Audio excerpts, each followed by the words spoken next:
Hi friends, எல்லாருக்கும் வணக்கம். Tailoring ரிலேட்டடா நிறைய கொஸ்டின்ஸ் கேட்டிருந்தீங்க. அதுக்கு ஒன் பை ஒன்னா நான் ஆன்சர் பண்றேன் அப்படின்னு சொல்லியிருந்தேன். அதுல ஃபர்ஸ்ட் கொஸ்டின், உங்களோட டெய்லரிங் எக்ஸ்பீரியன்ஸை பத்தி சொல்லுங்க அப்படின்னு சொல்லிட்டு கேட்டிருந்தாங்க. பெருசா ஒண்ணும் இல்லங்க, நான் டெய்லரிங் கத்துக்கவே இல்ல.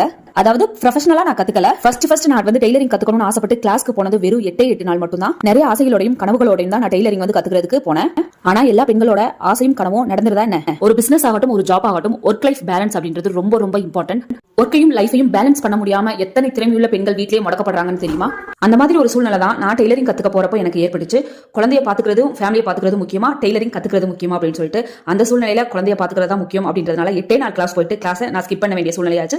கிளாஸையும் ஸ்கிப் பண்ணேன். பட் நான் டெய்லரிங் கத்துக்கணும் அப்படின்ற ஆர்வம் எனக்கு குறையாம இருந்ததுனால ஒவ்வொன்றையும் யூடியூப்ல பார்த்து தப்பா பண்ணி அப்புறம் கொஞ்சம் கொஞ்சமா சரி பண்ண ஸ்டார்ட் பண்ணேன். ஒவ்வொரு தவறுகளையும் நான் திருத்துறப்போ டெய்லரிங்ல எனக்கு அது நாலேஜை தான் இம்ப்ரூவ் பண்ணுச்சு.